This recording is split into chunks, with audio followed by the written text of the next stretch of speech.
Hello, magandang umaga po. Take two kasi biglang tumawag nung ako'y nagsisimula na ng broadcast. Kaya na sinasabi ko po, ako'y balik na naman sa Hague City Hall, yung magandang City Hall nila, no? Yan, nakikita nyo, no? At meron na naman akong appointment dito. Ito po'y kabahagi pa rin nung pagiging residente ng The Hague, no? Anyway, gaya ng sinasabi ko po kanina, ayan po, sumapi na po sa giyera ang Estados Unidos. Nung 3 araw na nakakalipas ay ang Israel po ay umatake sa Iran. Yan po ay labag sa international law dahil wala naman po silang ongoing na putukan. Yan po ay tinatawag na krimen ng aggression o yung pagsisimula ng giyera, paggamit ng dahas. No? Dahil ang dahas ay ginagamit lamang by way of self-defense o di naman kaya kapag authorized ng UN Security Council sa Chapter 7. Pero matapos po na binomba ng Israel ang Iran, abay, hindi pa nakakaganti ang Iran, hindi pa nakaka-self-defense ang Iran, ang Amerika naman pong nambomba. At di umano, binomba ng Amerika ay 3 lugar kung saan di umano gumagawa daw ng nuclear bombs ang Iran. Una-una po linawin natin, ano ba ang estado ng batas? Ang estado ng batas ay makikita natin sa UN Charter. At sabi po ng UN Charter, ang paggamit ng dahas ay illegal. Dalawang pamamaraan lang ang pwedeng gamitan ng dahas at yun nga po kapag ikaw ay inatake by way of self-defense at saka when authorized by the Security Council. Pero yung paggagamit mong dahas, yan po ay pinagbabawal sa international law at ito po yung krimen na tinatawag na aggression. No? Yan po ay isang krimen na naunang nalitis ang mga Nazi nung pangalawang pandaigdigang digmaan at ngayon po ay yan po ay pinaparusahan din bilang isang krimen sa Rome Statute ng ICC, yung pagsimula ng giyera. So dahil alam naman po natin ang sitwasyon, talagang ang Israel po ngayon at ang Amerika ay guilty sa pagsisimula ng gera, the crime of aggression, dahil sila po ay gumagamit ng pinagbabawal na dahas. Ano ba ang dapat ginagamit ng mga bansa sa kanilang relasyon sa ibang bansa? Kinakailangan po mapapayapang mga pamamaraan lamang. Nandiyan ang diplomasya, nandiyan ang mediation, nandiyan ang conciliation, nandiyan ang arbitration, nandiyan ang judicial recourse, no? Pero siyempre wala pong substitute ang diplomasya. Now, ang sinasabi ng kaparehong Israel at ng Amerika ay meron daw ginagawa nuclear weapons ang Iran. Pero alam niyo po, meron naman tayong tinatawag na International Atomic Energy Authority, IAEA, at sila po yung nagpapatupad ng tinatawag na Non-Proliferation Treaty. Bawal po kasi sa mga bansa na wala pang nuclear weapons na mag-develop ng nuclear weapons, no? At regular naman po inspeksyon ang ginagawa ng IAEA at wala naman pong report ng IAEA, napanood ko po kahapon dun sa report ng IAEA sa Security Council, na talagang merong mga ebidensya na gumagawa ng nuclear weapons ang Iran. So ulitin ko po, no? Wala pa pong ganyang ebidensya nakikita ang IAEA. So wala pong pagkakaiba itong ginawa ng Amerika at ng Israel, linusob ang Iran dahil di umano meron silang nuclear weapons doon sa nangyari ng linusob ng Amerika at ng United Kingdom ang Iraq. Kung naalala nyo, no, dalang sinasabi nila si Saddam Hussein daw ay merong chemical weapons na weapons of mass destruction. Pero years later, nalaman natin na kasinungalingan pala yun, itong si Tony Blair at saka yung presidente ng Amerika din were lying to the respective people. No? So ngayon, wala pa pong ebidensya na nakakalap ang IAEA na merong ganyang nuclear weapons na dinidevelop ang Iran, bagamat sila po ay nambomba na ng Iran. Now, siyempre, na-discuss na natin anong epekto natin dito sa gerang ito. No? 90% po ng ating mga inaangkat na gasolina at langis ay nanggagaling po sa gitnang silangan. Siyempre, pag nagyera po dyan, tataas ang presyo ng langis at gasolina, apektadong lahat, tataas ang presyo ng lahat. Dahil halos lahat po ng ating mga produktong ginagamit sa pang-araw-araw na buhay ay nangangailangan ng gasolina. Pagkain, siyempre yung transportation cost, no? Yung ating pamasahe dahil yung ating papunta sa opisina at papunta at pabalik sa bahay, no?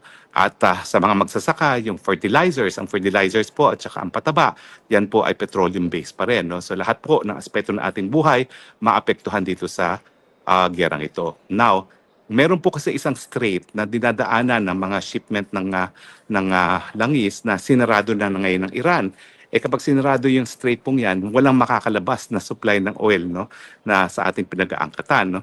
So ngayon, ang problema po, hindi lang mamahal ang presyo ng gasolina at saka ng langis dahil nga po doon sa mas mataas na transportation cost dahil baka hindi na maglalayag ang mga oil tankers na yan, kung hindi magbabayad ng napakataas na insurance, kung hindi baka wala na silang madadaanan. Kung hindi po ako nagkakamali, ito, check ko lang po ha, kung ano talaga yung pangalan ng strait na yon, no?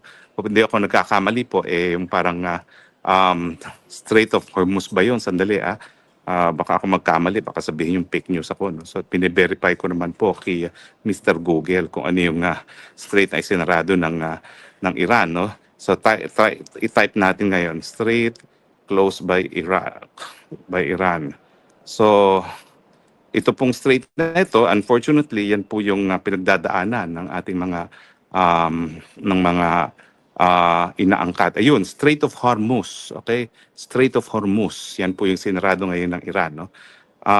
At kapag nasarado po yung Strait of Hormuz, tignan natin, ha? O yan, anong nangyari kapag sinarado po ng Strait of Hormuz ay sinarado, okay?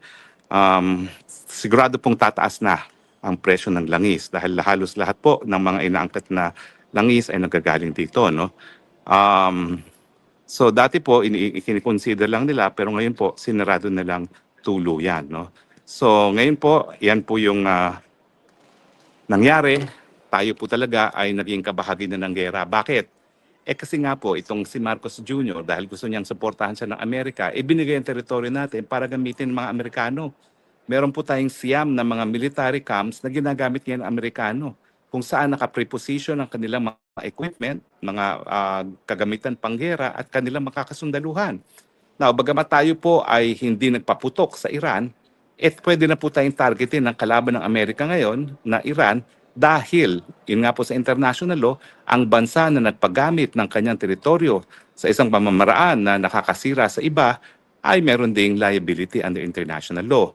At dahil umiira na po ang international humanitarian law, yung batas na umiira pag merong labanan, dahil ito po ay isang international armed conflict sa panig na po ng Iran, Israel at Amerika, po pwede na pong targetin ng mga Iranians yung mga equipment at kasundaluhan na naroroon sa ating siyam na base militar dito sa Pilipinas. So ito po talaga ang perfect illustration kung bakit maski hindi tayo nagpaputok ay kasali tayo sa giyera dahil pinayagan natin na ating teritoryo ay gamitin ng mga Amerikano, no? At siyempre, kung sa tingin ng mga Iranians, valid military target yung mga base military dito sa Pilipinas, tatargetin. Mabuti na lang, medyo malayo tayo, no, sa Iran at hindi naman siguro tayo tatargetin, no? Pero kung ang gusto lang nila ay makasakit o makapatayin mga sundalong Amerikano, wala pong pipigil sa mga Iranians para targetin yung mga kasundaluhang Amerikano dito sa ating mga base militar.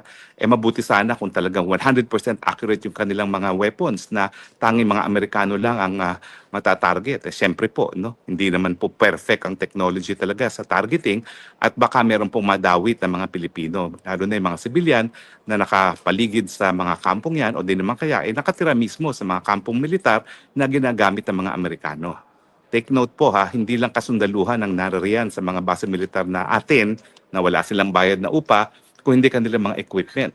At siyempre, yung tinatawag na nating intermediate range missiles na naging mitsa, kamuntik na maging mitsa ng Third World War dahil dun sa Cuban Missile Crisis ay naririto na sa Pilipinas, no? Yung Typhoon na tinatawag. At hindi ako magtataka na kung ang Typhoon na yan ay targetin ng mga Iranians, no, dito sa Pilipinas. Pero siyempre, ang mas malaking problema pa natin pag nagkampihan. Ngayon po, talaga naman po nagpadala na ng tao para kausapin ng mga Iranians ang bansang Russia. At napanood ko po kahapon sa hearing talaga ng UN Security Council na yung sugo o ambassador ng China sa UN ay nagsasabi talaga na ang ginawa ng mga Amerikano na targetin ng tatlong sites sa Iran na di umano na ginagamit pag-develop ng nuclear weapons ay talagang ang criminal aggression, no? Dahil ito ay pinagbabawal sa international law. So hindi po malayo talaga na magkampihan. Kakampi sa Iran, ang China at ang Russia at pang nangyari yan, lagot na po tayo dahil siguradong tatargetin ng China ang mga base militar natin na ginagamit ng mga Amerikano. Kaya nga po sa mulat-mula, ako'y tugtol dyan sa EDCA na yan. Nagpunta kami sa Korte Suprema, hindi lang para questionin yung Visiting Forces Agreement, kundi pati na rin itong EDCA. Pero siyempre, ayaw naman, hindi kami napakinggan ng Korte Suprema. Ang sabi nila, meron daw tratado na naging basehan. Kaya pwede tayong pumasok dyan sa EDCA at yan daw ay Visiting Forces Agreement. Sabi ko, paano naman nangyari yun? No? Hindi pala Visiting Forces Agreement. Yan po yung 1951 collective security, yung Mutual Defense Treaty ng Pilipinas. Sabi ko, paano naman nangyari yun? Yung EDCA, bagong-bago, yung Mutual Defense Treaty, 1951 pa. So talagang hindi naman tugma yung kondisyon ng 1951 sa kondisyon ngayon, no? Kasi ngayon, hindi na usong pagkakaroon ng base militar. Ang kinakailangan lang talaga ng mga Amerikano, magkaroon ng access sa mga base militar kasi mas mura. At saka nandiyan na, gumagana, wala na silang gagawin. Lalagay na lang nila yung kanilang mga missiles at kanilang mga kasundaluhan. Voila, ayan na, meron silang instant military base. So ngayon po, sa ayat sa gusto natin, tayo po ay kasapi na sa isang giyera. Matapos po ang pangalawang pandaigdigan digmaan, matapos po ang Vietnam War kung saan ginamit din nila ang Clark Air Base at Subic Air Base para girahin ng Vietnam, kasapi na naman po tayo sa giyera na wala tayong kinalaman. Dahil itong si Junior, dahil kinakailangan niyang suporta ng mga Amerikano, ay pinagamit mas marami pang mga base militar, dagdag pa doon sa mga naunang base militar na pinagamit ni Noynoy Aquino. Di ba ho, talaga namang it's an irony of history na yung dalawang di umano na matinding magkalabang presidente, Aquino at saka Marcos, ang siyang dahilan kung bakit tayo ngayon ay nakakaladkad, no? Sa isang giyera na wala naman tayong kinalaman. Ano naman kinalaman natin dito sa giyera sa panig ng Iran at ng Israel? Ang alam lang natin, illegal ang ginagawa ng Israel at Amerika dahil tinarget nila ang Iran na pinagbabawal sa international law, no? Kung talagang meron po talagang silang nuclear weapons na dinidevelop, dapat alam na po yan ng IAEA. Wala namang report ng IAEA na may ganyang nuclear weapons na ang Iran. So, para na naman talaga tayong Iraq na nanlusob, di umano dahil sa weapons of mass destruction, na wala naman pala. Now, ito pagsarado po ng Strait of Hormuz, ito po talaga ay isang dahilan kung bakit tayo po ay dapat maabala. Dahil bukod pa po doon sa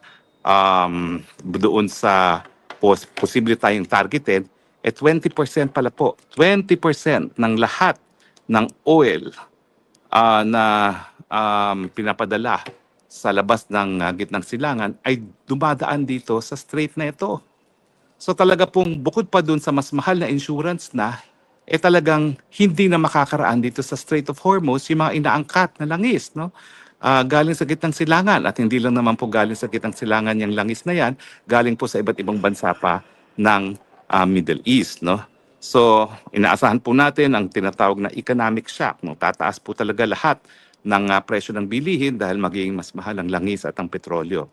At bukod pa po dyan, talagang sigurado po na mas malakihan ang putukan dahil syempre, ang Europa po na talagang gumagamit yung strait na yan at dependent din dyan sa strait na yan, ay mapipilitang makisausaw na naman sa gerang ito, no? At kaya nga po, yung ginawang pagsarado ng strait na yan ay meron po talagang posibilidad na magkakaroon tayo ng Third World War, no?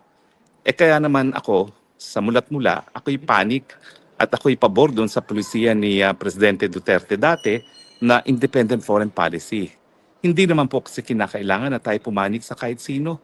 Ang importante lang lahat maging kaibigan natin at wala tayong dapat maging kalaban. At ang importante talaga sa ating panlabas na relasyon, nakakatulong ba yan para magkaroon ng mas maraming pagkain sa hapagkainan ng bawat Pilipino.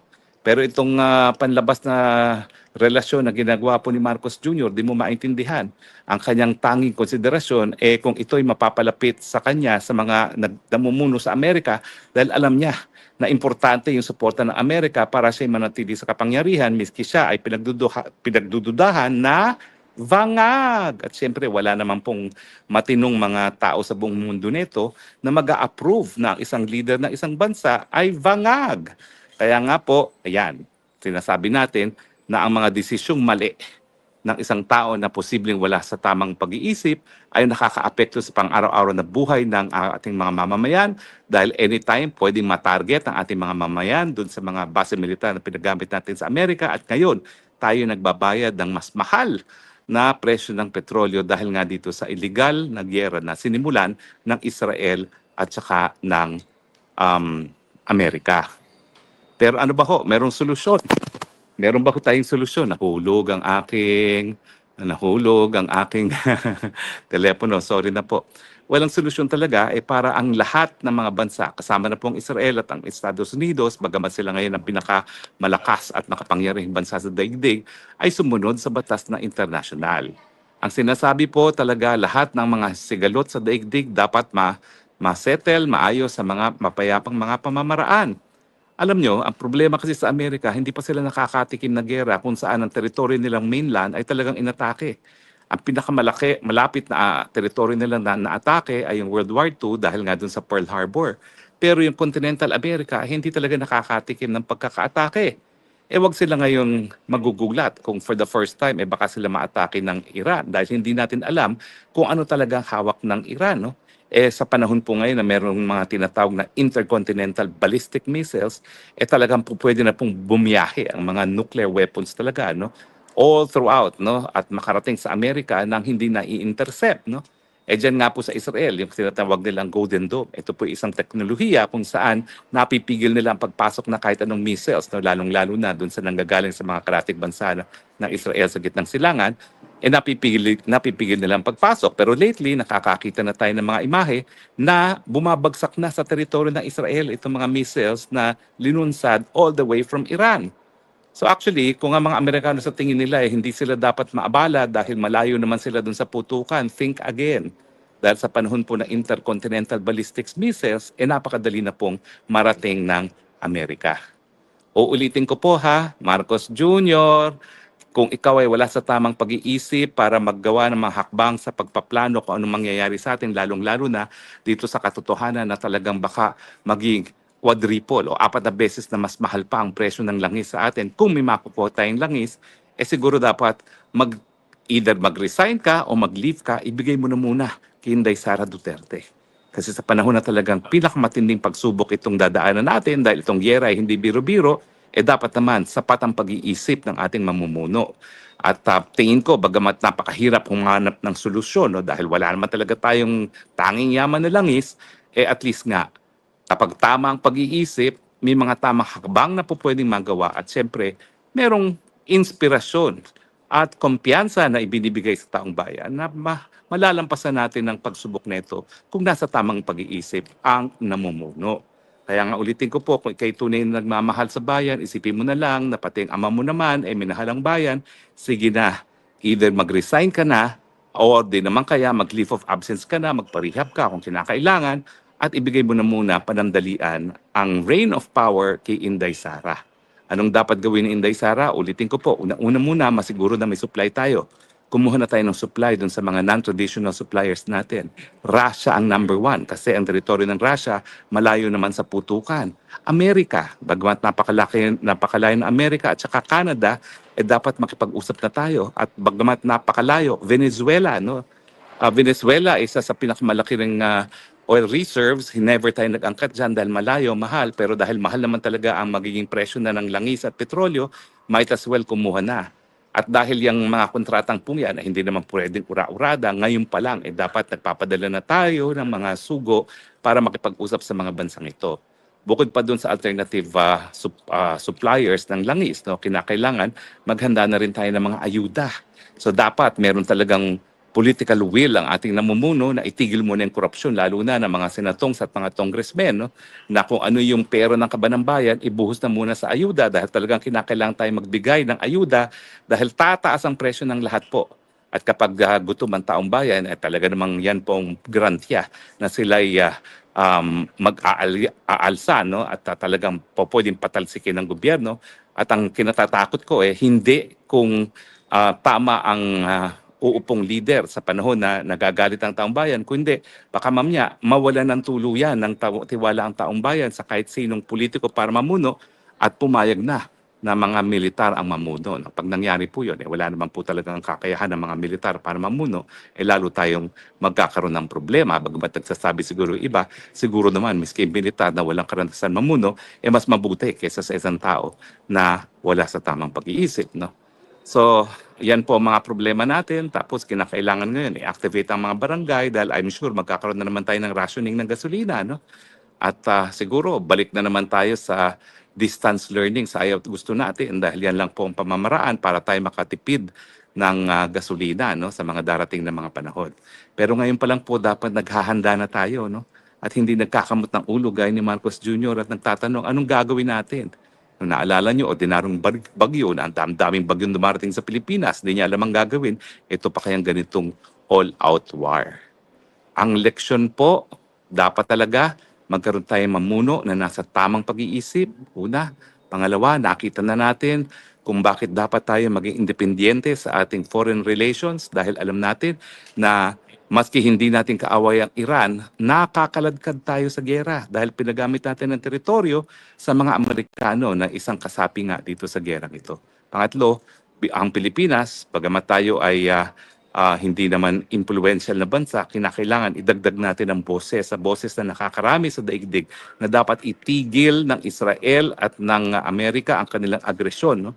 At bumalik sa diplomasya para kung ano man ang hidwa na dapat maayos sa mapayapang mga pamamaraan.